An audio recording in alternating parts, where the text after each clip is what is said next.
चलिए, जो भी बच्चे हिस्ट्री का एग्जाम देने वाले हैं 8 फरवरी 2025 को, तो उनको घबराना नहीं है, चूंकि इतिहास हिस्ट्री में आपको 100 प्रश्न आएंगे ऑब्जेक्टिव के। उसमें से मात्र और मात्र आपको 50 ही प्रश्न करने हैं। कितने मजे की बात है। तो जो बोर्ड का ओरिजिनल जो 100 प्रश्न है उसको अभी हम एक ही वीडियो के अंदर में खत्म कर लेंगे। अलग से कोई वीडियो देखने की जरूरत आपको नहीं होगा। तो चलिए, बोर्ड का जो प्रश्न है उसको हम लोग शुरू करते हैं। तो आइए, ये रहा आपके सामने 100 नंबर प्रश्न। बोलेंगे 100 नंबर क्यों? तो आज हम 100 से चलेंगे 100, 99, 98 घटते क्रम में। वैसे आपको लगेगा कि भाई अब घट रहा है तो पूरा आप देखेंगे, नहीं तो आप बीच से शुरू करते हैं या पहले से शुरू करते हैं और अंतिम तक नहीं देखते हैं, बीच में ही देख करके हट जाते हैं और एग्जाम में आपके कम मार्क्स आ रहे हैं। क्योंकि जो जितना अभी ज्योग्राफी कराए, जितना पॉलिटी कराया है और जो शुरू से लास्ट तक देखे, उसमें से बहुत सारे प्रश्न उनके हुबहू छपे और उसके इर्द गिर्द भी छपे। तो जो पूरा देखे वो तो लाभ ले लिए। तो आपके मेंटेलिटी के हिसाब से आज हम लोग घटते क्रम में देखेंगे। ये रहा आपके सामने पहला सवाल, नादिर शाह का आक्रमण कब हुआ था? फटाफट से बताएंगे कि नादिर शाह का आक्रमण कब हुआ। तो बिल्कुल सही जवाब इसका हो जाएगा 1739। नादिर शाह का जो भारत में आक्रमण हुआ था वो 1739 में हुआ था। यदि बंगाल के इतिहास आप पढ़े थे तो वही इसमें पढ़ना था कि कैसे 1739 में जो है नादिर शाह, जिसको ईरान का नेपोलियन कहा जाता है, उन्होंने भारत में हमला किया और कैसे भारत के मुगल बादशाहों को हराया और यहाँ से सुंदर सुंदर कन्याओं को लेकर के चला गया। ठीक है, फिर यहाँ से एक सिख व्यक्ति जाते हैं और उन कन्याओं को छुड़ा करके ले करके आते हैं। बहुत बड़ी बड़ी कहानियां हैं। कितनी कहानियां करेंगे यहाँ पे प्रश्न के ऊपर में देखेंगे। बख्तियार खिलजी, यहाँ पे खलजी बोर्ड के परीक्षा में लिखा हुआ है, ये सीधा का सीधा बोर्ड का पेपर है, तो आप ये नहीं समझिएगा कि हमारा, तो थोड़ा सा टाइप होता है। बख्तियार खिलजी आप इसको समझिएगा, कौन था? नाविक है, यात्री है, चिकित्सक है या फिर सेनापति है? तो आप सब जानते हो कि बख्तियार खिलजी जो है वो एक सेनापति हुआ करता था। और इसको आप भूल कैसे जाएंगे? आप बिहार बोर्ड वाले बच्चे हैं और बिहार पर यही बख्तियार खिलजी जो है वो आक्रमण किया था जब आप दिल्ली सल्तनत पढ़ रहे थे। और इन्होंने ही अपने नाम पर ही बख्तियारपुर नामक एक शहर भी बनाया है। तो आप बख्तियारपुर जानते होंगे, पटना से बस कुछ ही किलोमीटर की दूरी पर है। वो वही बनाया अलाउद्दीन खिलजी, और जिन्होंने अलाउद्दीन खिलजी नहीं, बख्तियार खिलजी, जिन्होंने नालंदा विश्वविद्यालय को भी नष्ट कर दिया। तो वहां से भी प्रश्न आपके आएंगे। चलिए, उसर क्या था? फटाफट से बताएंगे। ये भूमि कर, सूफी त्योहार या फिर अनुदान या फिर इनमें से कोई नहीं। तो उसर की बात कर लेंगे तो ये हो जाएगा आपका भूमि कर को उसर कहते हैं। ठीक है, चलिए अगले त्योहार की बात कर ले। एक होता है उर्सी या फिर शायद वर्खी करके होता है,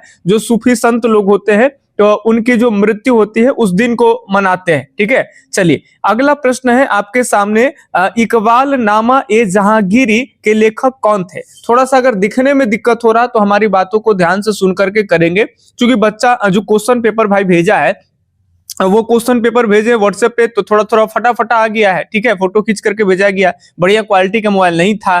तो इकबाल नामा ये जहांगीरी के लेखक कौन है? तो ये हो जाएंगे मोतामिद खां। याद रखेंगे, ये प्रश्न शायद आप कम सुने होंगे तो इसको 2 बार 3 बार रिवीजन कर लीजिए। ठीक है, इकबाल नामा ये जहांगीरी के लेखक कौन है? तो मोतामिद खां है, मोतामिद खां। ठीक है, तो ये आपका सी उत्तर सही हो जाएगा 97 का। अगले सवाल की तरफ देखते हैं, काफी इंपॉर्टेंट सवाल है। तो ये हम अपने मन से क्वेश्चन नहीं करा रहे हैं ताकि एक अंदाजा हो, ये पूरा का पूरा बोर्ड का ही प्रश्न आपको करा रहे हैं भाई मेरे। तो एकदम शुरू से लास्ट तक आप देखिए। मुंतखब उल लुबाब, लुबाब किसकी रचना है? तो ये थोड़ा नाम गजब है, लेकिन कोई बात नहीं, आपको थोड़ा सा देख के जाना है। अगर इस तरह का प्रश्न अगर भूल जाएंगे तो आप तुक्का नहीं लगाइएगा, छोड़ दीजिएगा, क्योंकि आपको 100 में 85 बनाने हैं तो आप गलत क्यों बनाइएगा? ठीक है, सब जो आएगा वो सही खाली बनाने। तो मुनतखब उल लुबाब की अगर बात कर ले तो ये जो है आपकी किसकी रचना है? तो ये खाफी की रचना हो जाएंगे। ठीक है, तो ये आपका सही हो जाएगा, खाफी खान आप कह लीजिए, ये खाफी खां कह लीजिए, एक ही बात है। तो 96 का सी उत्तर एकदम यहाँ सही होगा। अगले सवाल देखे, 95 नंबर ये प्रश्न है भाई, निम्न में से कौन विदेशी यात्री विजयनगर नहीं आया था? विजयनगर साम्राज्य के बारे में आप लोग पढ़े थे, एक साम्राज्य की राजधानी विजयनगर। तो यात्रियों के बारे में भी पढ़े थे, तो अब्दुल रज्जाक या फिर डोमिंगो पेस या फिर निकोलो डी कॉन्टी या बर्नियर हो जाएंगे। तो बात कर लेंगे अब्दुल रज्जाक, ये आए थे, निकोलो डी कॉन्टी आए थे। यहाँ दो व्यक्ति हैं जिनका नाम याद रखना है, एक है देवराय प्रथम और एक है देवराय द्वितीय। ये ध्यान रखेंगे, एक देवराय प्रथम और एक देवराय द्वितीय। तो देवराय प्रथम के शासनकाल में निकोलो डी कॉन्टी आते हैं और ये विजयनगर में आने वाले पहले यात्री है। यहाँ से भी सवाल पूछा जा सकता है। और विजयनगर में आने वाला दूसरा यात्री फारस के साइड से आता है जिसका नाम अब्दुल रज्जाक है। तो ये देवराय द्वितीय के काल में आए हैं। तो ये दोनों आए हैं। इसके अलावा डोमिंगो पेस भी आए हैं। तो बर्नियर नहीं आए हैं, बर्नियर मुगल काल में ही इनका विवरण मिलता है। तो डी उत्तर एकदम सेलेक्ट करेंगे, एकदम बढ़िया वाला सही उत्तर चला जाएगा डी, यानी बर्नियर वही फ्रांसवा वर्नियर। ठीक है, अगले प्रश्न की ओर अगर देखें, ये 95 नंबर प्रश्न है। विजयनगर साम्राज्य में कितने वंशों ने शासन किया? विजयनगर साम्राज्य में आप पढ़े होंगे संगम वंश, सालूब वंश, तुलुब वंश और अरविडु वंश। तो ये 4 राजवंशों ने विजयनगर साम्राज्य में शासन किए थे। तो ये सही जवाब चला जाएगा बी उत्तर एकदम सही हो जाएगा। संगम वंश सबसे पहला वंश है विजयनगर में, यही पूछा जा सकता है। और संगम वंश का नाम जो है हरिहर और बुक्का दो भाइयों ने मिल करके पहला वंश चलाया और इसका नाम उन्होंने अपने पिता के नाम पर रखा है संगम। ये सारी बातें ध्यान रखिएगा, प्रश्न पूछा जाएगा। अमुक्ता मल्याद किसने लिखा था? अमुक्ता मल्याद की अगर रचना की बात कर लेंगे तो ये रचना जो है वो कृष्ण देवराय की है। और कृष्ण देवराय ने अपने माता के नाम पर दक्षिण में नागलपुरम नामक एक जो है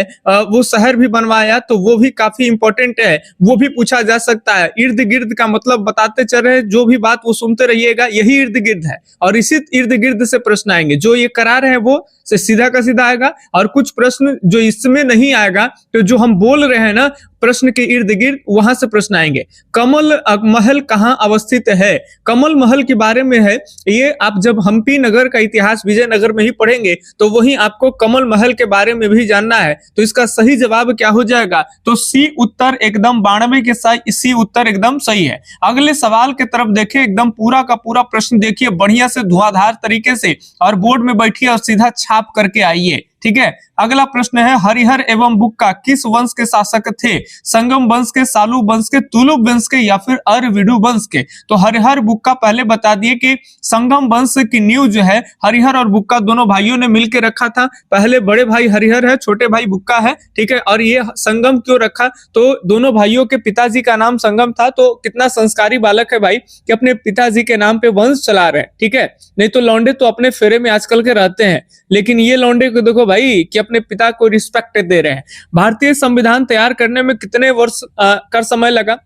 और ऐसे प्रश्न को तो ऐसे हाल पर ही छोड़ देना चाहिए। आप जो गेम खेल देते हैं 1 नंबर का, वो ऐसा नहीं करना चाहिए, क्योंकि आप सब जानते हो कि संविधान बनने में 2 वर्ष 11 महीना और 18 दिन लग गया। 2 वर्ष 11 महीना 18 दिन। तो अगर 18 दिन देखें तो बस इसमें 12 दिन अगर और जोड़ देंगे तब तो भाई ये 3 साल ही कंप्लीट हो जाएगा। तो 3 मार सकते हैं। लेकिन अगर बोर्ड वाले सोचा कि नहीं, हम तो अगला कुछ नहीं पूछ रहे हैं कितना महीना कितना दिन, हम तो वर्ष पूछ रहे थे, और अगर वो आंसर ए मान लिया तब आप क्या करिएगा? तो अगर आप ए मार दिए 2 वर्ष और वो कह दिया कि लगभग 3 वर्ष लग ही गया, तब क्या करिएगा? तो अगर इस तरह के प्रश्न आएंगे तो हम आपको बताते हैं कि आप जान रहे हैं फिर भी छोड़ दीजिए। ठीक है, अगर आपको थोड़ा सा भी लग रहा है तो छोड़ दीजिए, क्या दिक्कत है? 100 प्रश्न में से आपको 50 ही तो बनाने हैं ना, तो क्यों 1 नंबर का जुआ खेलिएगा? कोई 1 नंबर दे देगा क्या? बाद में ऐड कर देगा? नहीं ऐड करेगा। तो पढ़ाई के साथ साथ, डेडिकेशन के साथ साथ आपको अपना एक सावधानी भी रखना है कि क्वेश्चन हल कैसे करें, कैसे सब्जेक्टिव को भी हम कवर कर लेंगे, सारी चीजें। बंबई में गेटवे ऑफ इंडिया का निर्माण कब हुआ था? बंबई में गेटवे ऑफ इंडिया का निर्माण आप जब पढ़े थे कि ये वो समय है 1911 कि जिस समय राजधानी कलकत्ता से कहां आ जाती है तो दिल्ली। यही पूछा जा सकता है कि भारत की राजधानी कलकत्ता से दिल्ली कब आई? तो 1911 ईस्वी में ही आई। और गेटवे ऑफ इंडिया का निर्माण भी 1911 में ही हुआ। आपको पढ़ाने के दौरान पढ़ाए गए होंगे, बताए गए होंगे कि ये महाराष्ट्र है और ब्रिटेन के राजा जॉर्ज पंचम का आगमन भारत में हुआ। तो ये मुंबई बंदरगाह पर ही एक बड़ा सा एकदम स्वागत के लिए गेट का निर्माण शुरू हो गया। इसी को कहते हैं गेटवे ऑफ इंडिया, कि जैसे महाराज जी आएंगे तो भव्य गेट के माध्यम से इनकी शुरुआत होगी। और वही महाराज आए थे और उनकी पत्नी मेरी भी भारत में आई थी और भारत में तमाम तरह की चीजें परिवर्तन हुआ। जैसे राजधानी जो है वो कहां से, कलकत्ता से कहां आ गई भाई, तो राजधानी कलकत्ता से दिल्ली आ गई। गेटवे ऑफ इंडिया का निर्माण हुआ और जो बंगाल विभाजन था वो बंगाल विभाजन भी रद्द हुआ। तो ये तमाम जितने बात इर्द गिर्द बोल रहे हैं, यहां से प्रश्न छपेंगे एकदम सीधा का सीधा।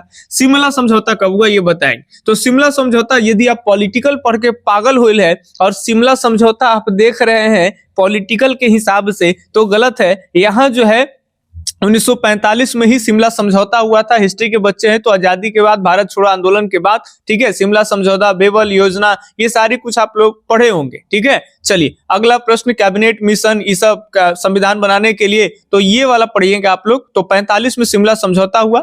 और 87 नंबर प्रश्न, घटते आ रहे हैं, धीरे धीरे नीचे की ओर आ रहे हैं। अल हिलाल अखबार किसने प्रकाशित किया? तो अल हिलाल अखबार की अगर हम बात कर लेंगे तो ये अल हिलाल अखबार प्रकाशित करने वाले आदमी मौलाना अबुल कलाम आजाद हैं। याद रखेंगे 87 का डी उत्तर काफी भैया एकदम सही है, ठीक है। चलिए मौलाना अबुल कलाम आजाद, ये ध्यान रखेंगे। अगले बार अगर बात कर लेंगे, हालांकि मौलाना अबुल कलाम आजाद की बात कर लेंगे तो 1923 ईस्वी में बहुत कम उम्र के वो कांग्रेस पार्टी के अध्यक्ष बने थे। और फिर जब सेकेंड वर्ल्ड वॉर चल रहा था तो लगातार 4-5 साल तक वही बने थे कांग्रेस पार्टी के अध्यक्ष के रूप में, ठीक है। पार्टी नहीं माने सम्मेलन जो होता था तो उसके अध्यक्ष। प्रत्येक साल जो कांग्रेस मेढक की तरह टरटराती है, और ये हम नहीं कर रहे हैं कि प्रत्येक साल मेढक की तरह टरटराती है, आपको पढ़ाया गया होगा। ये कौन कहता है कमेंट करके बताएंगे, आपको हम नोट्स में भी दिए थे। हिंदू महासभा की स्थापना कब हुई थी? हिंदू महासभा की स्थापना कब हुई थी? 1905 में, 1910 में, 1915 में, 1929 में। तो हिंदू महासभा की स्थापना करने वाले एक हिंदू पंडित जी है जिनका नाम मदन मोहन मालवीय है और उन्हीं के द्वारा 1915 में किए गए थे। और फिर जो है वो BHU 1916 में बनाए गए थे, बनारस हिंदू यूनिवर्सिटी। और इसमें महात्मा गांधी जो है वो सार्वजनिक रूप से महात्मा गांधी जी भी इसी में भाग लेते हैं 1916 में। और फिर क्या था, लखनऊ अधिवेशन, तमाम तरह की चीजें। लखनऊ अधिवेशन वो अधिवेशन है जहां जो 1907 में रूस गया था मुस्लिम लीग और कांग्रेस का भाई एक साथ कहीं ना कहीं ये हो जाता है, मिलाप हो जाता है। और का संविधान के प्रारूप समिति के अध्यक्ष कौन है? आप जानते होंगे कि संविधान सभा में जो प्रारूप समिति है वो प्रारूप समिति यानी ड्राफ्टिंग कमीशन की बात कर लेंगे तो इसके मेन मालिक हैं भाई डॉक्टर भीमराव अंबेडकर। ऐसे इसमें समिति, प्रारूप समिति में 7 मेंबर है, बाकी सब सदस्य है, ठीक है। बाकी सब क्या है भाई? सदस्य है, जैसे KM मुंशी है, ये सब सदस्य है। अध्यक्ष कौन है? तो भीमराव अंबेडकर जी है, ठीक है। चलिए अगले सवाल की तरफ देखें। अगला प्रश्न है, एकदम सरस्वती पूजा का विसर्जन शायद हो रहा है और बज रहा है एकदम छने छने बदले तो हरो मिजाज रजऊ, ठीक है। चलिए अगला प्रश्न मजा लीजिए और क्वेश्चन एकदम जैसे कि बढ़िया से करिए। स्वतंत्र भारत के प्रथम प्रधानमंत्री कौन थे? बताएंगे कि स्वतंत्र भारत के पहले प्रधानमंत्री, जब देश आजाद हुआ था तो पहले प्रधानमंत्री हमारे थे जवाहरलाल नेहरू, ठीक है। और गृह मंत्री, होम मिनिस्टर अभी कौन है भाई? तो अमित शाह जी हैं, मोटा भाई जिसको कहते हैं लोग। और अभी ये याद रखेंगे, पहले बात कर लेंगे सबसे पहले तो हमारे वल्लभ भाई पटेल, ठीक है। तो ध्यान रखेंगे। और जो राष्ट्रपति हैं वो है आपके राजेंद्र प्रसाद राष्ट्रपति है। बिहार के जीरादेई में इनका जन्म हुआ था और इनके जन्म स्थान को महात्मा गांधी ने बिहार का प्रथम तीर्थ स्थल कहे थे। तो अब बोर्ड का लेवल बढ़ रहा है तो लेवल बढ़ के ये प्रश्न आ सकता है, कोई बड़ी बात नहीं है, ठीक है। चलिए तो ये ध्यान रखेंगे। अब बाकी मोहम्मद अली जिन्ना तो बेचारे चले गए पाकिस्तान में और उधर पाकिस्तान में जा करके भैया बन गए, क्या बन गए? प्रधानमंत्री नहीं, प्रधानमंत्री नहीं बने हैं। चलिए अगला प्रश्न, सत्यार्थ प्रकाश किसकी रचना है? सत्यार्थ प्रकाश जो है वो किनकी रचना है? तो ये जो रचना हो जाएंगे वो दया आनंद सरस्वती के हो जाएंगे। तो 83 का डी उत्तर सही है। फटाफट से 100 क्वेश्चन देखेंगे, फटाफट से सुनते जाइए। पुतली बाई किसकी माता है? आप सब जानते हो कि पिता करमचंद गांधी और माता गांधी जी के पुतली बाई हो जाएंगे। गांधी जी के चौथे पत्नी है पुतली बाई, ठीक है। और पुतलीबाई से भी 4 लड़का है। तो करमचंद गांधी के चौथे पत्नी पुतलीबाई और चौथे पत्नी के चौथे पुत्र जिसका नाम गांधी है भाई, जिन्होंने कमाल कर दिया। साबरमती के संत तूने कर दिया कमाल। भारत में पहली रेल किन स्टेशनों के मध्य चली? लड़का ऐसा प्रश्न देखता है उतावला हो जाता है, मारे धाए दुना, हमारा जल्दी हो गया गलती। समझ रहे बात ना? देखिए उसी में हुआ है। ये बढ़िया बच्चा है, पिछले बार एग्जाम दिया, ये 94 अंक प्राप्त किया है। बताए थे कि ये ज्योग्राफी में, और शायद 92 या 93 जो है वो हिस्ट्री में प्राप्त किया था। देखिए 1 अंक तो इसका ऐसे ही खत्म हो गया। आप देख पा रहे हैं भारत में पहली रेल किन स्टेशनों के मध्य चली है? तो पहले जो है वो किन स्टेशनों के मध्य चली है? तो सब जानते हो बंबई से थाने चला। बच्चा को आता है लेकिन जल्दबाजी में गलती कर दिया है। ठीक है, चलिए। और घर पे आया तो मुस्कुराया और कह रहा वो मैंने सिसुआने वाला क्या होता यार, दम गलती कर दी, वैसा बेचारा करने लगा और फिर हमसे बताया वो। ठीक है, चलिए 80 नंबर प्रश्न है, 1919 में कौन सा एक्ट पारित हुआ था? तो आप सब जानते हो कि 1909 में पूछा जाए आपसे तो मार्ली मिंटो अधिनियम, 1919 10 साल हो जाएगा तो चैम्सफोर्ड सुधार अधिनियम, और फिर 1927 में साइमन कमीशन। ये तीनों आपको ध्यान रखना है। साइमन कमीशन 27 में बना है और भारत में फरवरी 1928 में भारत में आया, और उसी का विरोध जहां तहां होने लगा। ठीक है, जिस विरोध में लाला लाजपत राय की भी मौत हो गई। ठीक है, लाठी से पूरा मारा एकदम, और बोले कि हमरे शरीर पे लगल चोट भाई, एक किल ब्रिटिश साम्राज्य में किल के ताबूत। तो ये सब बात याद रखिएगा, हम जल्दी जल्दी यहाँ बोल के आपको रिवीजन कराने का काम करें। टू नेशन थ्योरी, द्विराष्ट्र सिद्धांत, हिंदी में बोलते हैं द्विराष्ट्र सिद्धांत, यहाँ अंग्रेजी में दे टू नेशन थ्योरी। देखिए यहाँ पे लिखा हुआ है टू नेशन थ्योरी, अंग्रेजियों की हिंदी कर देगा आपको घुमाने के लिए, तो आप डर जाइएगा, एकदम नहीं डरना है। टू नेशन थ्योरी जो है ये कौन दिया? मोहम्मद अली जिन्ना के द्वारा दिया गया है, द्विराष्ट्र सिद्धांत। ठीक है, भारत पाकिस्तान बंटवारा करा दिया चुट्टा लास्ट में जिद करके। गांधी जी की आत्मकथा का क्या नाम है? गांधी जी टूथपेस्ट लगाते थे, ब्रश व्रश करते थे बढ़िया से, उनका एक्सपीरियंस अच्छा रहा कि खराब? चलिए गांधी जी की अगर बात कर लेंगे का क्या नाम है, तो सॉरी आत्मकथा का क्या नाम है, तो इनका जो आत्मकथा है वो है माई एक्सपेरिमेंट विथ ट्रूथ। ठीक है, ये ध्यान रखिएगा। तो ये गांधी जी का नहीं याद रहेगा तो एक्सपेरिमेंट याद रखिएगा। ठीक है, कुछ नहीं हो तो लास्ट वाला भी याद रखिएगा, लेकिन ध्यान रखिएगा इंपॉर्टेंट प्रश्न है। अगला सवाल देखेंगे, अगला प्रश्न है मोहम्मद अली और शौकत अली का संबंध किस आंदोलन से है? मोहम्मद अली और शौकत अली जो है दोनों भाई बेचारा, ये मोहम्मद अली जिन्ना आप नहीं समझिएगा। ठीक है, मोहम्मद अली और शौकत अली बंधु की तरह है, तो ये आपको बताए होंगे, पहले पढ़ाया गया होगा तो, कि खिलाफत आंदोलन से संबंधित थे। ठीक है, अगले, और मोहम्मद अली जिन्ना जो है वो तो गांधी जी को कहते कि खिलाफत आंदोलन तो मुसलमानों का है, तो आप इसमें क्यों है? जबकि उनमें एक ये देख रहे थे महात्मा गांधी कि आज हम मुसलमानों का सपोर्ट करते हैं तो आगे बड़ा बड़ा जो आंदोलन चलाएंगे भाई उसमें बहुत संख्या में मुस्लिम भी समर्थन करेगा। भारतीय स्वतंत्रता के समय ब्रिटेन में एक दल की सरकार थी, वो दल कौन सा है? लिबरल पार्टी या फिर रिपब्लिकन पार्टी या फिर लेबर पार्टी, इनमें से कोई नहीं। तो ये ध्यान रखेंगे। 76वें नंबर की बात कर लेंगे, भारतीय स्वतंत्रता के समय ब्रिटेन में किस दल की शासन था? तो बताए गए थे 1945 में ही लेबर पार्टी की सरकार बन गई थी, और हमारा देश जब आजाद हुआ था तो उस समय ब्रिटेन में लेबर पार्टी की सरकार थी। प्रधानमंत्री क्लीमेंट एटली है। ठीक है, क्लीमेंट एटली है, बात ध्यान रखिएगा। और अभी अगर लेटेस्ट में अगर करके अगर दे दिया जाए तो अभी डोनाल्ड ट्रंप जो है वो आपके ट्रंप बने हैं वहां के अमेरिका के, तो वो हिट है। अगर मॉडर्न तरीके से मतलब करंट से अगर जोड़ दिया जाएगा तो ध्यान रखेंगे, शायद एक बार आप सर्च कर लीजिए गूगल वगैरह पे, ध्यान से उतर जाता है। 46 या 47वें नंबर के राष्ट्रपति जो है वो डोनाल्ड ट्रंप बने हैं। ठीक है, तो ये ध्यान रखिएगा, कहाँ के भाई? तो अमेरिका के लिबरल पार्टी। हाँ, ये बताना चाह रहे थे। और वो डोनाल्ड ट्रंप जो है वो रिपब्लिकन, वो जो पार्टी से आते हैं उस पार्टी का नाम रिपब्लिकन पार्टी है। तो कई बार वो पार्टी पूछा जा सकता है, मैंने अपग्रेड कर करके लेवल बढ़ाना हो तो।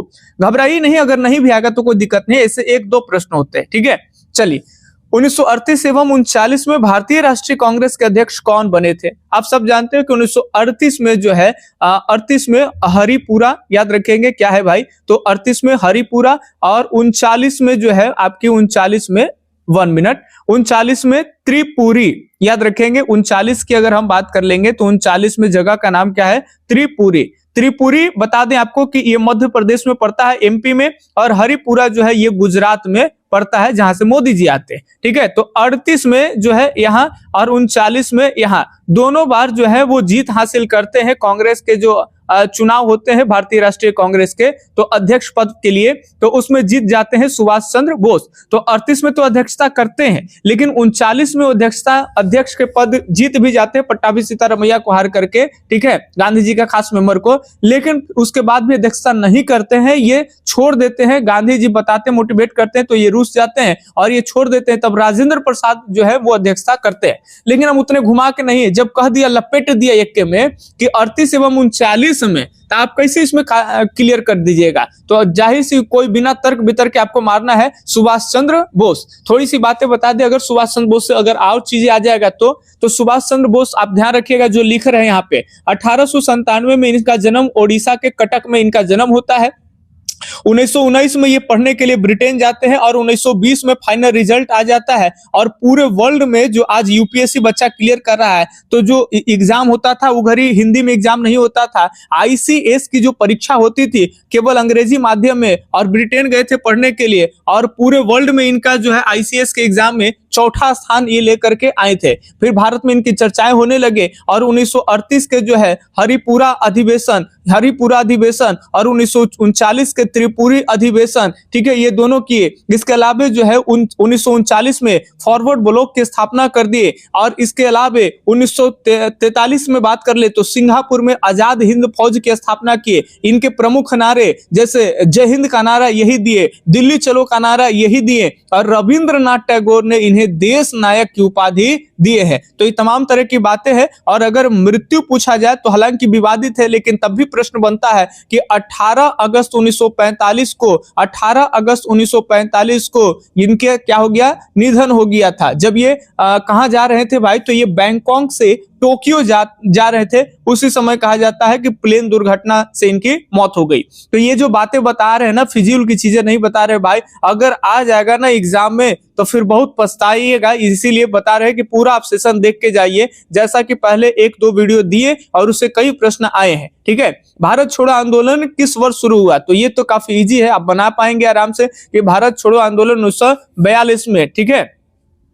तेजपाल गोकुल दास पढ़े है ना, एकदम बंबई के ग्वालियर टैंक मैदान से करो मरो का नारा डू एंड डाई देते हुए एकदम शुरू हो गया। मुस्लिम लीग की स्थापना कब हुई? मुस्लिम लीग की स्थापना 1906 ईस्वी में हो गई। तो सी उत्तर यहाँ पे बिल्कुल सही है। अगले सवाल देख लेते हैं। 72 नंबर सवाल ये रहा आपके सामने। महात्मा गांधी ने पहला किसान आंदोलन कहाँ शुरू किए? बताइएगा। महात्मा गांधी किसान आंदोलन की बात है पहले, तो भारत में पहले किसान आंदोलन की बात कर लेंगे। बिल्कुल सही, चंपारण में। और इसके बाद चंपारण 1917 में करके आते हैं। तो 1918 में 2 आंदोलन, एक जो है अहमदाबाद का मील मजदूर और एक जो है खेड़ा का फिर एक बार कृषि आंदोलन।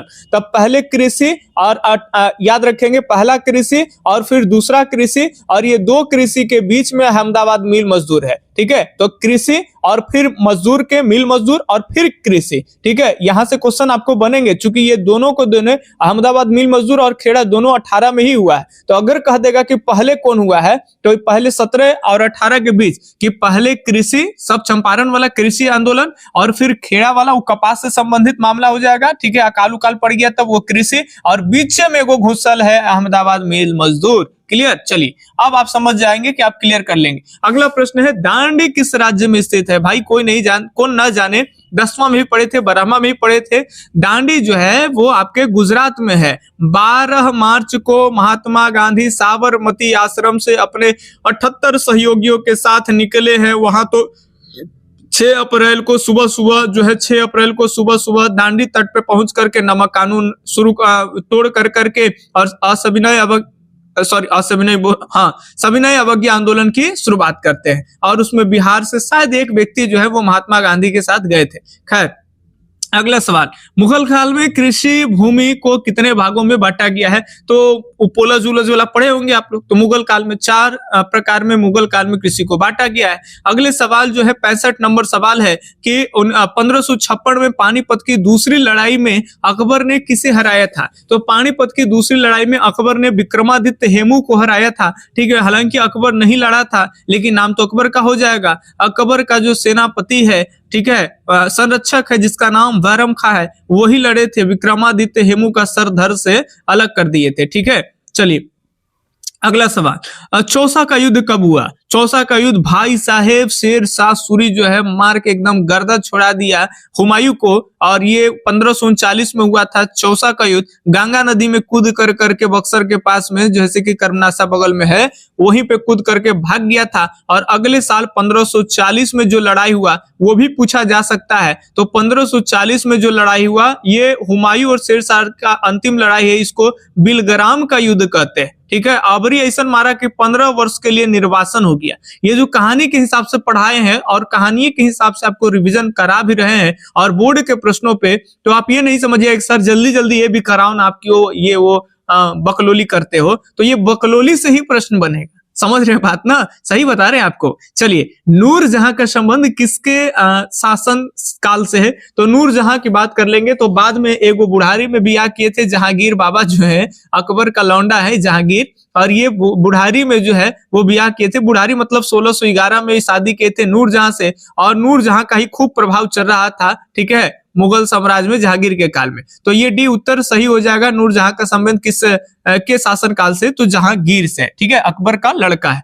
ठीक है, 43 का कहां है भाई जहांगीर? डी। चलिए अगले सवाल की तरफ बढ़ते हैं। जहांगीर का कब शासन बना? तो जब अकबर की मृत्यु होगी तो जहांगीर जो है वो राजा बन जाएंगे। ठीक है, तो अकबर की मृत्यु कब होगी भाई? तो अकबर जो है अमरकोट का महल में जन्म हुआ और 1556 में जो है कि वो राजा बना। ठीक है, मुगल बादशाह। और अगली बात कर लेंगे तो 1605 में उनका इंतकाल हो गया, निधन हो गया, जो आप समझ जाइए। ठीक है, तो 1505 में इनकी मृत्यु हुई, तो 1605 में, तो 1605 में जहांगीर जो है वो अगला शासक बन गया। क्लियर? चलिए अगले सवाल की तरफ बढ़ते हैं। वो सारी बातें जो पढ़ा रखे हैं ना, सबके सब याद रखेंगे कि जहांगीर का नाम, बचपन का नाम सलीम है। सलीम क्यों नाम पड़ा, कैसे अकबर किसके पास, सूफी संतों के पास गया, दुहाई मांगा, बच्चा हो गया, उनके नाम पर पड़ा, सब बात याद रखिए। अकबर का संरक्षक कौन था? डोडरमल, बीरबल, हुमायूं या फिर बैरम खां? तो अकबर का जो संरक्षक है वो है आपके बैरम खां। ठीक है, और बैरम खां को भेज दिया गया कि भाई तुम अब मक्का चले जाओ। ठीक है, मक्का मदीना जा करके वहीं भजन कीर्तन करो, यानी अल्लाह का गुणगान वगैरह करो। लेकिन रास्ते में इनकी इंतकाल कर दी गई थी। इंतकाल होने के पीछे दो रीजन थे, दोनों रीजन आपको पढ़ा चुके हैं। ठीक है, चलिए सिंधु सभ्यता में विशाल स्नानागार कहाँ मिलता है? बहुत इंपॉर्टेंट है। विशाल स्नानागार का उल्लेख जो है वो मोहनजोदड़ो में मिलता है। और मोहनजोदड़ो की खोज जो है वो कब हुई थी? तो ये भी आप याद रखेंगे कि पहले दया होगा, दयाराम साहनी ने हड़प्पा की खुदाई की, और फिर दया इतना हो जाएंगे कि जला के राख कर देंगे, यानी राखल दास बनर्जी के द्वारा 1922 ईस्वी में जो है मोहनजोदड़ो की खोज की गई। ठीक है, चलिए तो यहीं पे विशाल स्नानागार एक पढ़े होंगे, आयताकार जलाशय जिसके उत्तर और दक्षिण दोनों ओर से सीढ़ियां बने थे। इस जलाशय में उतरने के लिए तीनों ओर कोने हैं, गलियारे हैं। ये सभी बात याद रखिएगा। जनाब इन सबसे प्रश्न आपके पूछे जाएंगे। ठीक है, जब प्रश्न आ जाएगा तब हम याद आएंगे। चलिए, सिंधु सभ्यता में तांबा कहां से प्राप्त होता था? तो जाहिर सी बात है कि सिंधु सभ्यता में तांबा जो है वो राजस्थान के खेतरी वाले इलाका से आते हैं, और यहाँ लोगों का रहन सहन खान पान अलग होने के कारण वो अलग गणेशपुरा जोधपुरा कर करके अलग जो है वो संस्कृति का भी निर्माण करता है। सारी बातें एनसीईआरटी बेस्ड आपको पढ़ाए हैं और उसी एनसीईआरटी के हिसाब से प्रश्न आएंगे। दावे करते हैं कि आप चाहेंगे, थोड़ी कोशिश करेंगे तो जो पहले से पढ़े हैं, नोट्स लिए हैं, तो आप 100 में 100 भी कर सकते हैं, कोई बड़ी बात नहीं है। ठीक है, हड़प्पा सभ्यता में बंदरगाह कौन था? हड़प्पा सभ्यता में जो है वो बंदरगाह कौन है? मांडा है, मोहनजोदड़ो है, लोथल है या फिर आलमगीरपुर है? तो हड़प्पा सभ्यता में बंदरगाह कौन है ये फटाफट से बताएंगे। तो हड़प्पा सभ्यता में बंदरगाह जो है वो आपके लोथल प्रमुख बंदरगाह है। लोथल कहाँ पड़ता था? तो ये गुजरात के इलाका में यहीं पे लोथल था। ठीक है, जो कि प्रमुख बंदरगाह है। अगला सवाल 58 के सी उत्तर सही है। अगला सवाल है, हड़प्पा सभ्यता में किस युग की सभ्यता है? हड़प्पा सभ्यता किस युग की सभ्यता? लौ युग, कांस्य युग, ए बी दोनों, इनमें से कोई नहीं। फंसाने के लिए ए बी दोनों दे देता है, क्योंकि लड़के जानता है एग्जामिनर भी कि जहां ए बी देंगे मार देंगे। जाहिर सी बात है कि बहुत ज्यादा ए बी सही भी हो जाता है, क्योंकि क्लास 12th में ए बी आ जाए तो बहुत कम प्रश्न में आते हैं, बच्चे डायरेक्ट लगा देते हैं। लेकिन जो पढ़े वो जान रहे कि हड़प्पा में लोहा है ये नहीं है, लोहा की खोजें नहीं हुई है, तो लौह युग आएगा कैसे? तो इस समय जो है तांबा और टीना मिला कर करके और कांसे बनाए जाते थे, ठीक है, तांबा और टीना वगैरह इन सब का इस्तेमाल होता था, पीतल वगैरह, तो ये कांसा बनते हैं। तो याद रखेंगे 57 के बी उत्तर सही हो जाएगा, कांस्य युग। ठीक है, चलिए अगले 56 नंबर सवाल देखेंगे। आलमगीरपुर कहाँ स्थित है? आलमगीरपुर हड़प्पा पढ़े हैं, काफी इंपॉर्टेंट हो जाता है। हड़प्पा के पूर्वी वाले भाग जो है, पूर्वी वाले भाग उत्तर प्रदेश में आलमगीरपुर है, और इधर पश्चिम में कौन है, उत्तर में कौन है, दक्षिण में कौन है, सब याद रखिएगा। ठीक है, सारा चीज आपको पढ़ा दिए। दासक नदी के किनारे तो फलाना नदी के किनारे, तो एने सूतकान की डोर है जी, तो एने वो है, सब याद रखिएगा। ठीक है, एक बार नोट्स पढ़ लीजिएगा, अगर बाद दम मारिए 100 में 100 उड़ जाएगा। पुराना किला कहाँ है भाई? भूतिया किला, पुराना किला याद रखेंगे दिल्ली में है। पुराना किला कहाँ है? तो दिल्ली में है। ठीक है, 55 का सी उत्तर एकदम आपके सही हो जाएगा। अगले सवाल की तरफ देखें। अगला सवाल है, ये रहा आपके सामने। भारत में प्रथम अफगान शासक, एक मिनट, भारत में प्रथम अफगान शासन का संस्थापक कौन है? तो शेरशाह सूरी भी अफगानी है, लेकिन कह रहा है कि एकदम संस्थापक, तो संस्थापक है वही बहलोल लोदी। जब कोई गद्दी पे बेचारा नहीं बैठ रहा था, तो बहलोल लोदी को लगाया, ला भाई अब हमरे बैठे पड़ेगा, और बहलोल लोदी जो है कि गद्दी पर बैठा, लोदी वंश का संस्थापक है और प्रथम भारत में अफगान शासक के रूप में जाना जाता है। ठीक है, लोदी वंश की शुरुआत की, फिर बहलोल लोदी, सिकंदर लोदी, इब्राहिम लोदी, आप पढ़े होंगे। ठीक है, 3 प्रमुख लोदी में शासक आ गए। शेर शाह का मकबरा कहाँ है? शेर शाह का मकबरा सब जानते हो, बिहार के बच्चे हो, बिहार में एग्जाम देने वाले हो, अगर दूसरे राज्य में भी दे रहे हैं तब भी शेरशाह सूरी पूरे ऑल इंडिया हिस्ट्री में काफी फेमस है, क्योंकि ग्रैंड ट्रंक रोड जो दिल्ली से कोलकाता के जोड़ता है, उसका निर्माण यही शेरशाह सूरी के द्वारा किया गया है। इतने बड़े मुगल बादशाह को, हुमायूं को मार के भगा दिया भारत से 15 वर्ष के लिए, वही शेरशाह सूरी है। तो ये ऑल इंडिया इंपॉर्टेंट है। बाकी बिहार के लिए ध्यान रखेंगे, सासाराम बिहार में ही पड़ता है। रोहतास नामक एक जिला है कैमूर के बगल में, और रोहतास के अंदर में ही सासाराम है, और वहां पे आपको मेडिकल कॉलेज भी मिलेंगे। ठीक है, सदर अस्पताल भी है सासाराम में, और जस्ट सदर अस्पताल से बस आप 50 डेग आगे की ओर बढ़ेंगे तो आपको मिल जाएगा ये शेरशाह सूरी का मकबरा। ठीक है, डायरेक्ट आप स्टेशन से घूम कर उतर के 1 किलोमीटर के अंदर में है, सासाराम जंक्शन पे उतरिएगा और घूम लीजिए। ठीक है, चलिए इसी के नकल कर करके और ताजमहल बनाया गया है, शेरशाह सूरी का मकबरा के नकल करके। किताब उल हिंद किसकी रचना है? बताएंगे किताब उल हिंद जो है वो किसकी रचना है? तो किताब उल हिंद आप सब जानते हो, किताब उल हिंद तहकीक हिंद अलबरूनी साहब की रचना है। ठीक है, चलिए लगभग आधे पर आ गए हैं और फटाफट से देखेंगे, अब ज्यादा प्रश्न नहीं है, कृपया बने रहेंगे तो एग्जाम देने का मजा कुछ और होगा। अकबर ने धार्मिक यात्रा किस वर्ष समाप्त कर दिया? तो देखिए अकबर ने धार्मिक यात्रा जो है वो 1563 में जो है कि अकबर तीर्थ यात्रा कर को खत्म कर दिया। कौन यात्रा कर? तीर्थ यात्रा। अकबर ने 1564 ईस्वी में जो है वो हिंदुओं मुसलमान छोड़ करके अलग अलग धार्मिक लोगों से जजिया कर लिए जाते हैं, इसको भी अकबर जो है वो खत्म कर दिया, जजिया कर को। तो ये सब धर्म से ही जुड़े हुए हैं, तीर्थ यात्रा भी। तो अब धार्मिक के लेके 64 तो है नहीं भाई, तो 63 है। तो ये 63 में जो है वो तीर्थ यात्रा कर को खत्म किया था, तो ये भी एक धार्मिक कर ही है। ठीक है, तो बी उत्तर एकदम सही हो जाएगा। यहाँ जो बच्चे टीक मारे हैं, बार बार बताते हैं कि ये बच्चों का है।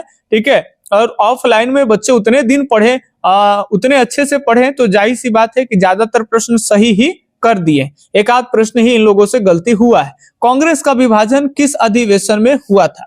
कांग्रेस का विभाजन किस अधिवेशन में हुआ? तो कांग्रेस गरम और नरम दल में बट गया भाई साहब 1907 ईस्वी में। कौन गुट में भाई? 2 गुट में, एक गरम में और एक जो है नरम में। आप कैसे याद रखेंगे? तो नरम में तो बहुत सारे आदमी हैं। ठीक है, आपके गांधी जी के राजनीतिक गुरु गोपाल कृष्ण गोखले न जाने बहुत सारे हैं, तो नरम छोड़ दीजिए।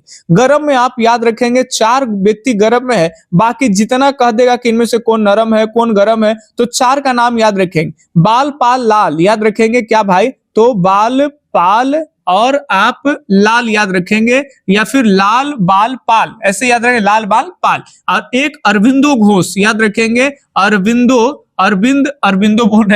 घोष ध्यान रखेंगे, अरविंद घोष। तो ये याद रखेंगे अरविंद घोष बंगाल के, अरविंद घोष लाल से लाला लाजपत राय, और पाल से बिपिन चंद्र पाल, और बाल से आपका बाल गंगाधर तिलक। ठीक है, बाल गंगाधर तिलक महाराष्ट्र के, बिपिन चंद्र पाल बंगाल के, लाला लाजपत राय पंजाब के शेर कहे जाते हैं। ठीक है, तो पंजाब के शेर या पंजाब केसरी लाला जी को कहा जाता है लाला लाजपत राय। इतनी बातें ध्यान रखेंगे, प्रश्न आ सकता है। ये सब चारों के चारों गर्म के हैं और बाकी जहां मिल जाए नरम मार देना है। तो ये आपका सूरत अधिवेशन में, ठीक है, सूरत कहां पड़ता है? गुजरात में 1907 में यह अधिवेशन हुआ था। अच्छा, अगर आ जाए कि सूरत अधिवेशन की अध्यक्षता कौन किए थे, तो रास बिहारी बोस। ये भी बहुत इंपॉर्टेंट बात है। ठीक है, चलिए 49 नंबर प्रश्न है, खेड़ा सत्याग्रह कब हुआ है?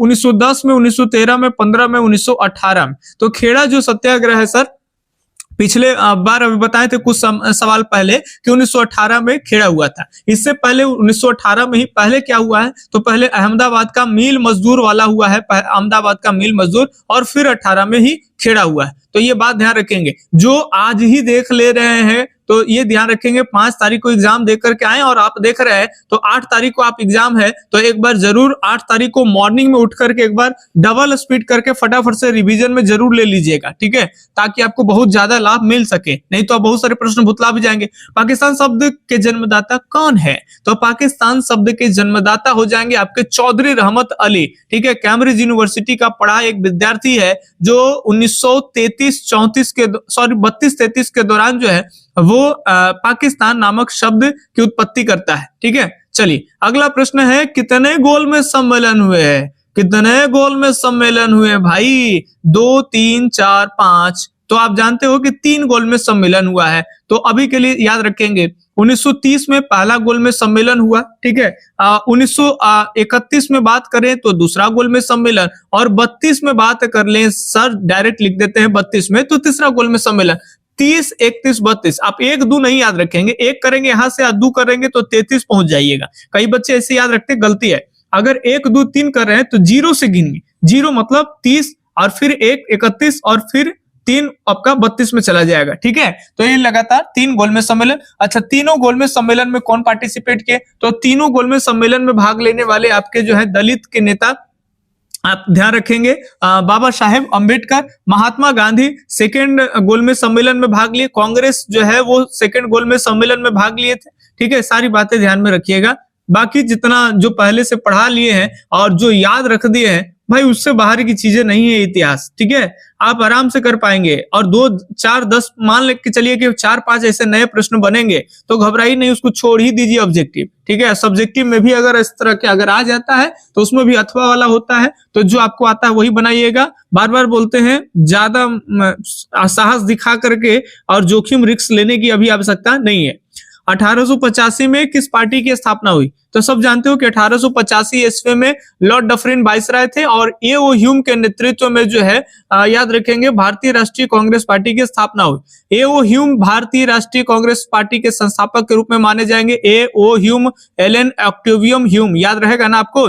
और लाला जी बोलते थे कि ए.ओ. ह्यूम जो है ये स्वतंत्रता के पुजारी है, भारत की दुर्दशा को देख करके इन्हें रोना आता है। माने अच्छा बात आ रहे हैं एओहोम जी के, कौन? लाला जी, जो पंजाब केसरी और गरम दल के नेता है। ठीक है, पंजाब केसरी कहे जाते हैं या पंजाब के शेर कहे जाते हैं।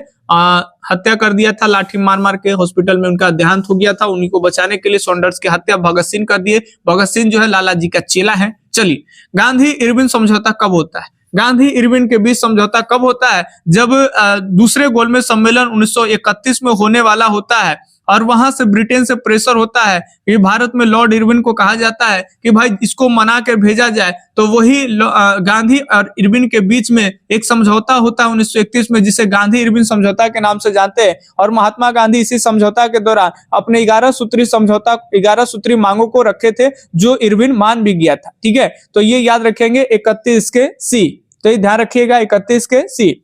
अगले सवाल की तरफ देखें। अगला ये सवाल है, राजेंद्र प्रसाद का जन्म कहाँ होता है? राजेंद्र बाबू बहुत इंपॉर्टेंट है भाई, हमारे देश के पहले राष्ट्रपति रहे हैं राजेंद्र प्रसाद, और वो भी बिहार के ही है, तो काफी इंपॉर्टेंट है। तो इनका जो जन्म स्थान है वो बिहार में जीरादेई हो जाएंगे, और इनके जो जन्मभूमि है उनको बिहार का पहला तीर्थ स्थान कहे हैं कौन?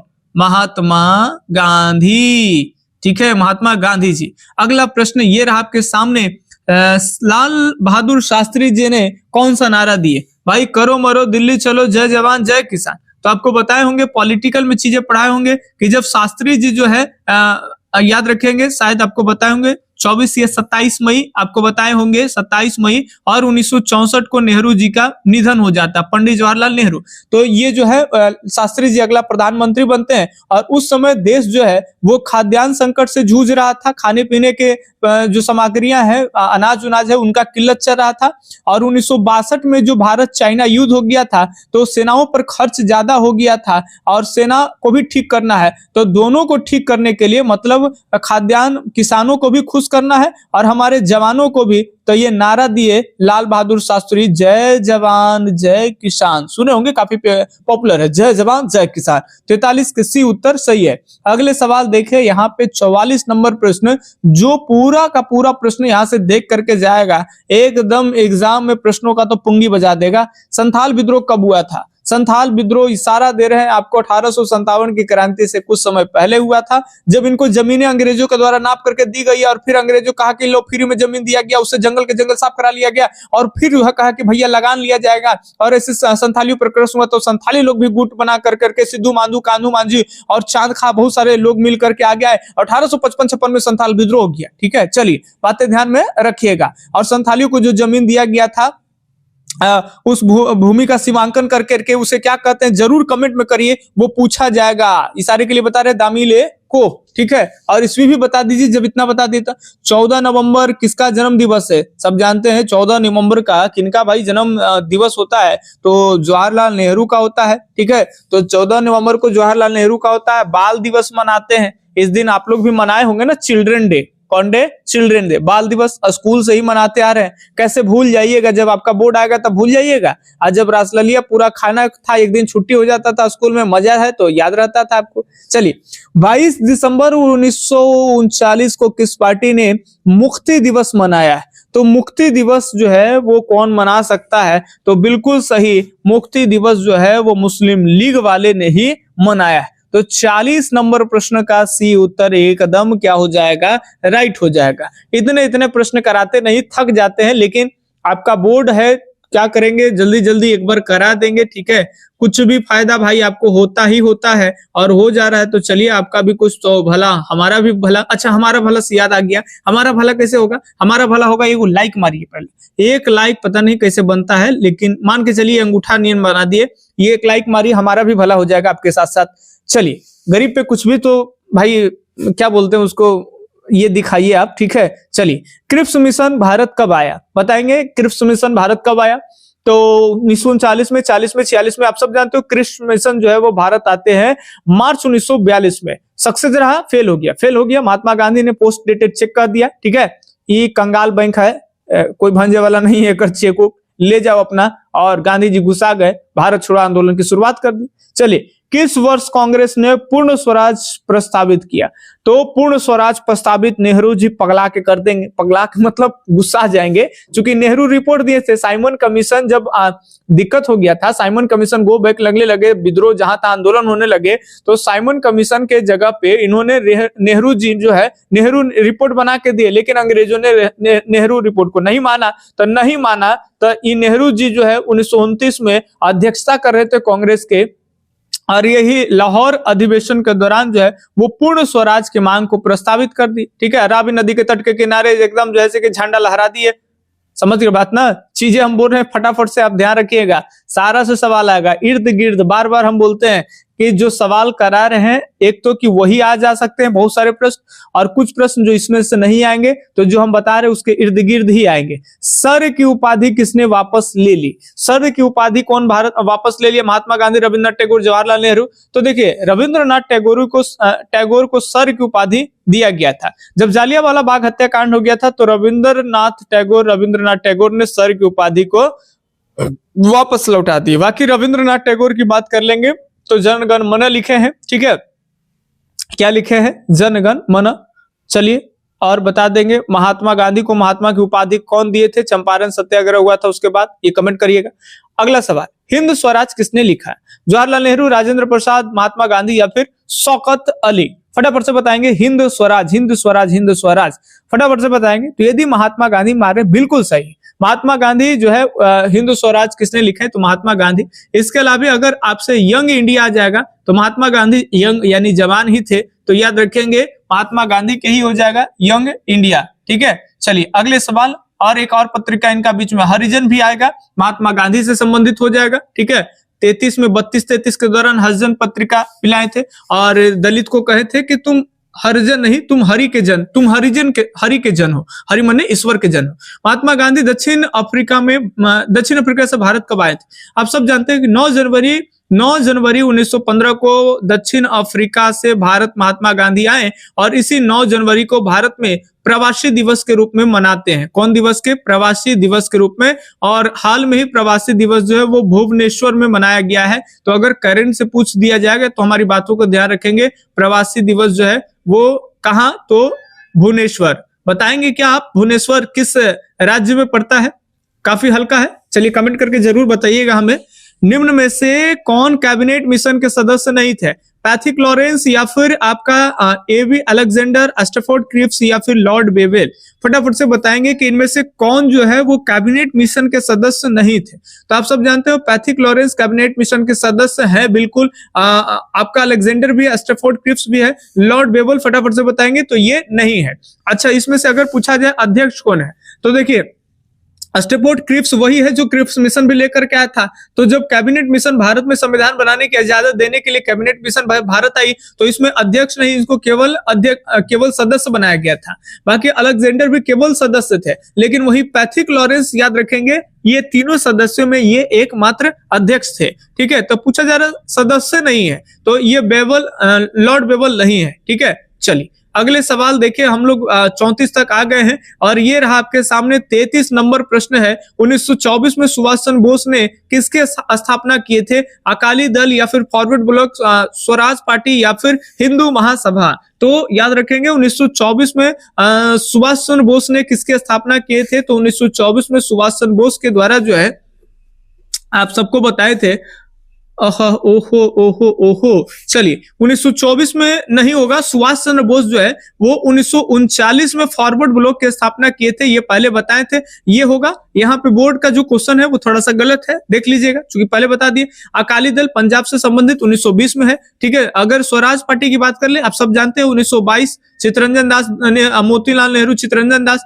हिंदू महासभा मदन मोहन मालवीय 1915 में। और बात कर ले एक फॉरवर्ड ब्लॉक ही आता है, लेकिन 1924 में नहीं। अच्छा, कई बार अगर ऐसा आता है तो आपको अंग्रेजी देखना है, ठीक है, चूंकि मिस्टेक ना हो जाए, लेकिन यहाँ अंग्रेजी में भी 1924 है, तो ये सवाल गलत है। यदि आप फॉरवर्ड ब्लॉक लगा दिए तो आपको 1 नंबर देगा। बोलिए कैसे देगा? चूंकि यहाँ लिख दिया है सुभाष चंद्र बोस, तो सुभाष चंद्र बोस यही फॉरवर्ड ब्लॉक की स्थापना 1939 में किए हैं। ठीक है, और सिंगापुर में जब वो गए थे तो वहां पे सिंगापुर में आजाद हिंद फौज की कहीं ना कहीं कमान संभाले थे। तो ये हो जाएगा आपका। अगले सवाल की तरफ बढ़ते हैं। 1915 में किसके स्थापना हुई थी? देखिए एक ही प्रश्न को कैसे घुमा के देता है, और कई बार होगा कि एक प्रश्न को टोर ममोर को दो बार दे दिया, कई बार 3 बार दे दिया जाता है। तो अगर एक बार जान रहे तो फ्री फोकटिया 2 प्रश्न और हो जाते हैं। 1915 में किसके स्थापना? अभी बताएं आपको कि हिंदू महासभा की स्थापना मदन मोहन मालवीय, हिंदू पंडित जी। चलिए अगला प्रश्न है, भारत छोड़ो आंदोलन का प्रस्ताव कांग्रेस के किस अधिवेशन में पारित हुआ था? भारत छोड़ो आंदोलन का प्रस्ताव जो है बहुत बढ़िया प्रश्न है, ये आपका बंबई वाले अधिवेशन में पारित हुआ था, ये बात ध्यान में रखिएगा। अगला सवाल 30 नंबर है, कलिंग युद्ध कब हुआ? बहुत बढ़िया, प्राचीन तो एकदम पढ़ के जाइएगा, और नहीं पढ़े तब घबराइए नहीं। एक सीरीज आपको एक वीडियो में पूरा का पूरा या तो लाइव में कराएंगे या तो वीडियो अपलोड करेंगे, एक पूरा का पूरा मारेंगे एकदम बान ना वीडियो, जिसमें हमारा खुद का प्रश्न होगा और उसी से प्राचीन के सब प्रश्न छपेंगे, एक भी बाहर नहीं जाएगा, दावा है। कलिंग युद्ध कब हुआ? तो अशोक जो है 269 में राजा बनता है, सम्राट बनता है, और राजा बनने के 8 वर्ष के बाद 261 ईसा पूर्व में कलिंग पे ये कर देता है अटैक। बताएंगे कमेंट कर करके कलिंग जो है वो किस नदी के किनारे है, कलिंग की राजधानी क्या है, कलिंग की राजधानी क्या है और राजधानी किस नदी के किनारे है, सारी बातें आपको हम बता रखे हैं, तो एक बार कमेंट में जरूर आप बताइए। अशोक के अभिलेख किस भाषा में है? संस्कृत में, हिंदी में, तमिल में, प्राकृत के। तो अशोक की जो भाषाएं हैं वो आपके प्राकृत में हो जाएंगे, तो 29 के बी उत्तर एकदम आपके सही है। अगले बात करें 28 नंबर प्रश्न के, मौर्य वंश की स्थापना किसने की? मौर्य वंश की स्थापना भाई किसने की? तो आप सब जानते हो कि चंद्रगुप्त मौर्य ने 322 ईसा पूर्व में की। कहीं कहीं आपको 323 मिलेगा, 322, 323, 324 सब बता दें कि कौन 322 माने कहां 323 है, लेकिन आपको 322 एनसीईआरटी वाला ध्यान रखिएगा, फिजिकल का कुछ करने की जरूरत नहीं है। इंद्रप्रस्थ किस महाजनपद की राजधानी है? इंद्रप्रस्थ किस महाजनपद की राजधानी है? फटाफट से आपको बताने हैं। तो ये जो राजधानी हो जाएगा सर, ये आपके कुरु महाजनपद की राजधानी हो जाएगी। ठीक है, महाभारत वगैरह पढ़ना था तो वहां ये सारी चीजें पर बातें की गई है। ठीक है, कौशल बहुत इंपॉर्टेंट है, उत्तर प्रदेश में महाजनपद है। कौशल महाजनपद किस नदी के किनारे है? तो कौशल महाजनपद जो है वो सरयू नदी के किनारे है, उत्तर प्रदेश में सरयू नदी के किनारे। अगले प्रश्न की बात कर लेंगे तो ये अगला प्रश्न है आपका, किस ग्रंथ में 16 महाजनपदों का उल्लेख है? अंगुत्तर निकाय, भगवती सूत्र, ये भी दोनों, या फिर महावंश? तो आपको बताए थे कि 16 महाजनपदों की जो उल्लेख है कि प्राचीन काल में 16 महाजनपद होते थे, जिसमें सबसे शक्तिशाली महाजनपद जो है वो आपका मगध होता था। इन सभी बातों का उल्लेख कहाँ है? तो ये सब बातों का उल्लेख अंगुत्तर निकाय और भगवती सूत्र दोनों में। अब इसमें से आ जाएगा कि अंगुत्तर निकाय कौन धर्म की पुस्तक है? तो अंगुत्तर निकाय जो है वो बौद्ध धर्म वाला हो जाएगा, बौद्ध धर्म वाला, और भगवती जो सूत्र है ये जैन धर्म वाला हो जाएगा। तो ये आप ध्यान रखेंगे। तो सही जवाब क्या चला जाएगा? तो ए और बी दोनों। ठीक है, चलिए दोनों में मिला है। अगला प्लस, कादंबरी के लेखक कौन है? अगर आपको नहीं दिख रहा होगा तो हमारी आवाज को केवल सुनिएगा। कादंबरी के लेखक कालिदास, कौटिल्य, अश्वघोष या फिर बाणभट्ट? तो कादंबरी के लेखक आपके बाणभट्ट हो जाएंगे। सही जवाब क्या हो जाएंगे? बाणभट्ट। ठीक है, इनके बारे में भी आपको प्राचीन इतिहास पढ़ाए होंगे तो पढ़ाए होंगे, शायद आप भूल भी गए होंगे। ठीक है, बस इतना याद रखेंगे तो काम हो जाएगा। कादंबरी के लेखक कौन है? बाणभट्ट। मुद्रा राक्षस की रचनाकार कौन है? मुद्रा राक्षस किसकी रचना है? तो आप सब जानते हो कि संस्कृत में लिखी गई एक नाटकीय पुस्तक है, विशाख दत्त की है। इसमें मौर्य वंश की जानकारी मिलता है। प्रश्न ऐसे घुमा के आ जाएगा कि मौर्य वंश की जानकारी किस पुस्तक से मिलती है? तो अर्थशास्त्र से भी मिलेगा, फिर मुद्रा राक्षस से भी मिलेगा, और मेगास्थनीज के इंडिका से भी मिलेगा। ठीक है, चलिए कौटिल्य जो है, कौटिल्य, हाँ कौटिल्य किनको कहते हैं? चाणक्य जी का अर्थशास्त्र लिखे हैं। मेगास्थनीज की बात कर लेंगे, इंडिका लिखे हैं, और कालिदास के तो बहुत सारी रचनाएं हैं। कौन की रचनाएं हैं एक आध को कमेंट करके जरूर बताइए, चूंकि बहुत सारी रचना आपको बताए हैं। 22 नंबर प्रश्न है, उपनिषदों की संख्या कितनी है? तो ये एकदम याद रखिए कि उपनिषदों की कुल संख्या 108 है। पुराणों की कुल संख्या आप ध्यान रखिएगा, पुराणों की संख्या, उपनिषदों की संख्या, वेदों की कुल संख्या। ठीक है, बाकी अगर वेदांत कहे तब वेदों का अंत ही उपनिषद है। इसकी कुल संख्या कितने हैं? 108 है। ठीक है, 18 क्या है? पुराण है, ये ध्यान रखिएगा। और वेद कितने हैं? तो 4 वेद हैं। ठीक है, अगला, कौटिल्य ने किस ग्रंथ की रचना की? तो आप सब जानते हैं कौटिल्य ने अर्थशास्त्र की रचना की। इंडिका के लेखक आपके, इंडिका जो है, इंडिका नामक एक कार भी होता है, और कार के नाम पर भी कई बार प्रश्न पूछा गया है कि कार के नाम पे कौन पुस्तक कहते हैं? इंडिका नामक एक कार भी आता है, जैसे मारुति तारुति समझ देखे होंगे, स्कॉर्पियो वगैरह, तो इंडिका नामक एक कार भी आता है। तो कार के नाम पर इंडिका किताब जो है मेगास्थनीज के द्वारा लिखा गया है, ये ध्यान रखेंगे। मालविकाग्नि मित्रम, बताइए किनके लेखक है? कुछ देर पहले आपसे पूछ रहे थे, और उन्हीं आदमी का ये लेखक लिखा हुआ है, मालविकाग्नि मित्रम। चलिए, अच्छा प्रश्न है, पुरुष सूक्त का उल्लेख किस ग्रंथ में? सब प्राचीन से क्वेश्चन है, तो आप सब जानते हो पुरुष सूक्त का उल्लेख जो है वो ऋग्वेद में है। 4 वेद है आपके, ऋग्वेद और सामवेद, यजुर्वेद, अथर्ववेद। ठीक है, तो ये बातें ध्यान रखिएगा। चावल का उल्लेख कहाँ मिलता है? यजुर्वेद में। संगीत का वेद कौन है? सामवेद है। ऋग्वेद में 10 मंडल है, 10 मंडल एक बार एक झलक देख लीजिएगा। 10 नहीं याद रहेगा कोई दिक्कत नहीं, कम से कम याद रखेंगे। दशराग युद्ध का वर्णन, और तीसरे मंडल में गायत्री मंत्र का उल्लेख, 7वें में गायत्री, ये सब आप ध्यान रखिएगा। ठीक है, आपको पढ़ाया गया होगा किसमें क्या है। और वही 10वें में पुरुष सूक्त का उल्लेख है ऋग्वेद के। कौन सा विवाह अच्छा माना जाता, अच्छा नहीं माना गया है? ठीक है, तो बताए थे कि कुल 8 विवाह का उल्लेख है प्राचीन काल में। ठीक है, जिसमें से 4 विवाह को काफी उत्तम अच्छा माना गया है, और 4 विवाह को खराब माना गया। वो सब राक्षस फासस करता है, माने गलत तरीके से है, किसी के सोई हुई लड़कियों को उठा कर करके शादी कर देना, बलात्कार कर करके और शादी के लिए मजबूर कर देना। तो ये सब जो विवाह है वो सटीक नहीं माना गया। इसमें ब्रह्म विवाह और दैव्य विवाह, प्रजापत्य विवाह, ये तो तीनों जो विवाह है वो उत्तम विवाह की श्रेणी में आते हैं। लेकिन असुर विवाह, नाम से ही देख रहा है ना कि राक्षस वाला, ये खराब है। असुर विवाह जो है उत्तम विवाह नहीं है। बाकी सब नोट्स में दिए हैं कि असुर विवाह क्या है, प्रजापत्य विवाह क्या है, ब्रह्म विवाह क्या है। इन चारों विवाह में चार तो बढ़िया विवाह है, लेकिन इस चार में सबसे उत्तम वाला विवाह कौन बढ़िया है भाई, सबसे बढ़िया, सब बात पड़ा है। आश्रम व्यवस्था में आयु को कितने वर्गों में बांटा गया है, तो आश्रम व्यवस्था में आयु को 100 वर्ष में बांट कर करके जीवन काल के पूरे जीवन को 100 वर्ष मानते हुए इसे चार में बांटा गया है, 25-25 वर्ष कर करके, ठीक है। और कैसे, पहले जो है वो गृहस्थ आश्रम, पहले बालक के वही हॉस्टल पढ़े वाला, बढ़िया से क्या बोलते हो करा, हाँ, ब्रह्मचर्य जीवन, ठीक है, पढ़ाई लिखाई शिक्षा दीक्षा, फिर गृहस्थ जीवन, और गृहस्थ के बाद जो है संन्यास और वानप्रस्थ, ऐसे करके आपको बताया गया होगा, ठीक है, 25-25 वर्ष करके। फाहियान कौन था, तो फाहियान की बात कर लेंगे तो फाहियान नाभिक है, नहीं है भाई, चिकित्सक नहीं है।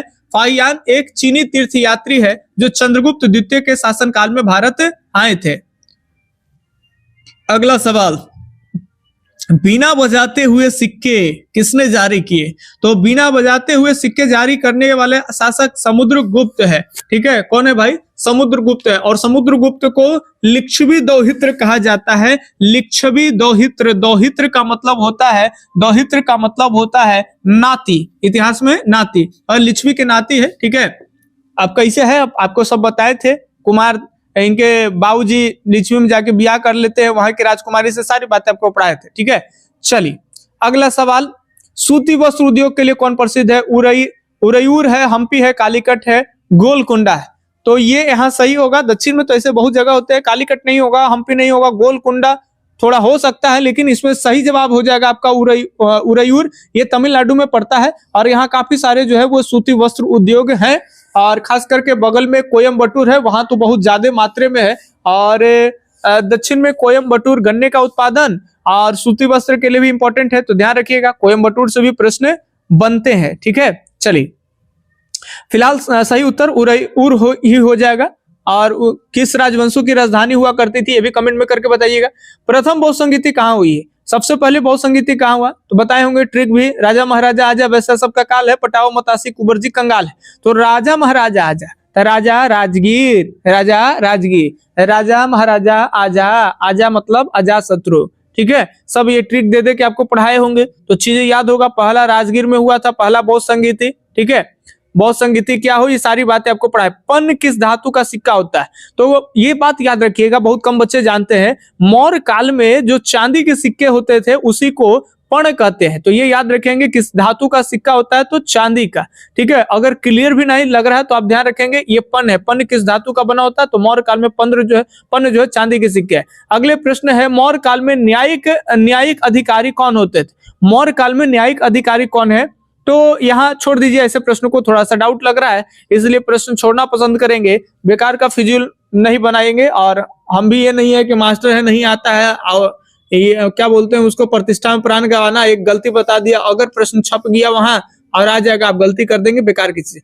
गंधार कला से प्रभावित थे, गंधार कला किस कला से प्रभावित है भाई, तो गंधार जो कला है वो यूनान को अपोलो की मूर्तियां को नकल करके बनाई जाती थी, ठीक है। तो ये यूनानी कला से ही प्रभावित मान सकते हैं, या उसका नकल कर करके है। तो 11 का बी उत्तर एकदम सही है। बस 10 क्वेश्चन है, फटाफट से खत्म ही हो गया।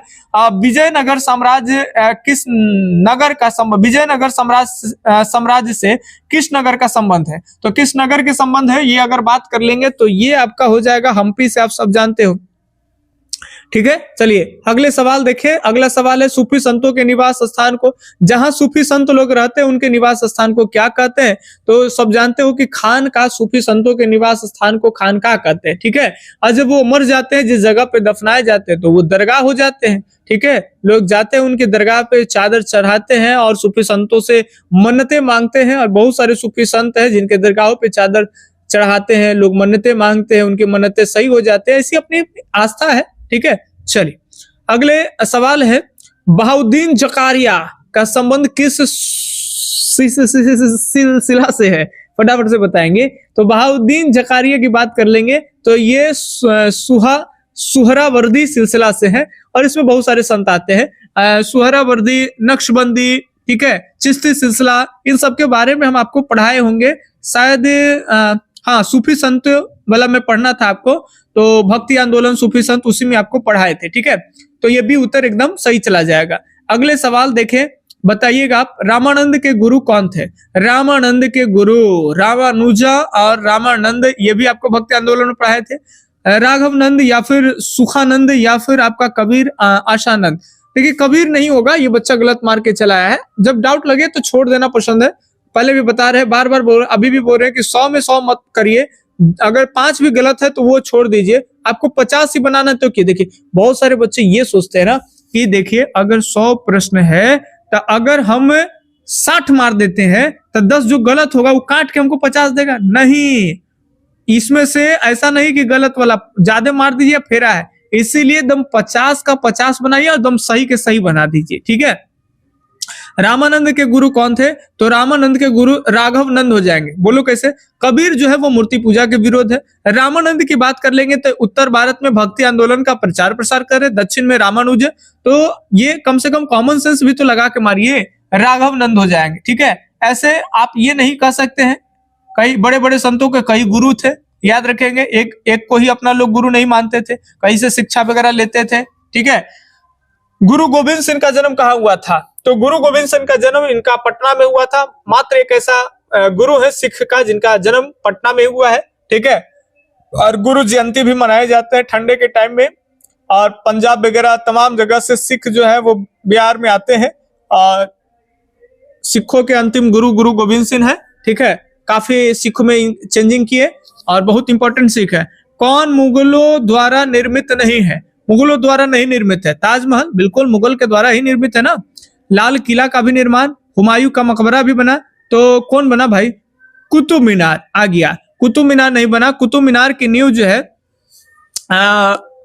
कुतुब मीनार की नींव बताए थे दिल्ली सल्तनत के संस्थापक कुतुबुद्दीन ऐबक ने किया था, और कुतुबुद्दीन बख्तियार काकी के नाम पे। कई लोग ये भी सोचते हैं कि उनके अपने नाम पर नहीं, वो उनके अपने नाम पे नहीं, सूफी संत थे बख्तियार काकी कर करके, और उसी के नाम पे। अब बख्तियार खिलजी भी नहीं समझिएगा, बख्तियार खिलजी सेनापति अलग है, बख्तियार काकी जो है वो सूफी संत है, और कुतुबुद्दीन ऐबक वो सुल्तान था, ठीक है। हालांकि अलग बात है कि खुद को सुल्तान नहीं माना, एक गुलाम ही माना, लेकिन वो आपका सल्तनत काल से है, तो ये कह रहा मुगल काल से नहीं है, तो ये सब मुगल काल के है, लेकिन ये मुगल काल के नहीं, तो सही जवाब हो जाएगा सी, ठीक है। चलिए बस 2-4 ही प्रश्न है और एंडिंग कर ले, फटाफट से देखेंगे। बताने हैं प्रश्न आपको, बताने हैं यहाँ पे, ठीक है। तबकात ए अकबरी किसकी रचना है? तो सही जवाब डायरेक्ट बता दी, आपके निजामुद्दीन अहमद की ये रचना है, ठीक है।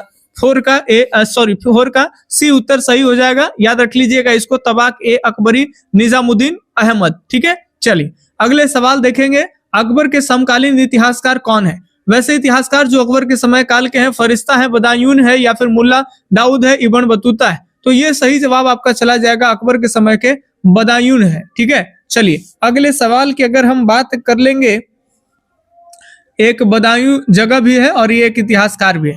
अगर अगले सवाल है, मुगल चित्रकला किसके समय चरमोत्कर्ष पे है? बहुत VVI वेरी वेरी इंपॉर्टेंट प्रश्न है। तो आपको बताए थे कि चित्रकला कहेगा तो जहांगीर के टाइम में, और स्थापत्य आर्किटेक्चर कहेगा तो शाहजहां के टाइम। फिलहाल इसका आंसर क्या हो जाएगा? तो सी यानी जहांगीर हो जाएगा। अगले सवाल देखें तो ये एक सवाल इंपॉर्टेंट है जो आप कमेंट करके बताइएगा, अगर ना भी कर पाते तो कोई दिक्कत नहीं है।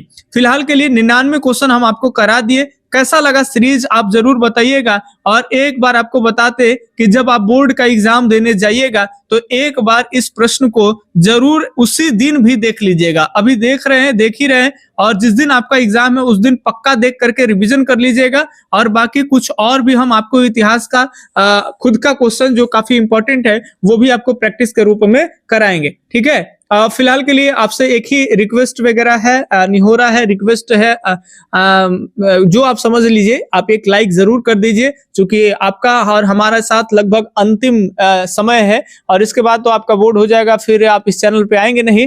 तो हमारे और आपके बीच का जो नाता है कहीं ना कहीं यही तक ही अंत हो सकता है। और म्यूजिक वाले को छोड़कर, क्योंकि म्यूजिक वाले तो जब तक अभी टीचर नहीं बन जाते हैं तब तक म्यूजिक वगैरह इस चैनल के ऊपर में थ्योरी, ऑब्जेक्टिव, सब्जेक्टिव सब मिलेगा। BPSC यूपीएससी वगैरह तक, लेकिन बाकी लोगों के लिए यही तक है। तो आप चैनल सब्सक्राइब करिए या ना करिए, चूंकि आगे काम भी नहीं आने वाला है, लेकिन प्लीज एक लाइक जरूर कर दीजिए ताकि आप हमारा भी कुछ भला हो जाए, ज्यादा बच्चे के पास जाए, लोग देखे, ठीक है। बाकी हम मिलते हैं कभी किसी और वीडियो में, तब तक के लिए धन्यवाद। जय हिंद, अल्लाह हाफिज, आपका दिन शुभ हो, राधे राधे।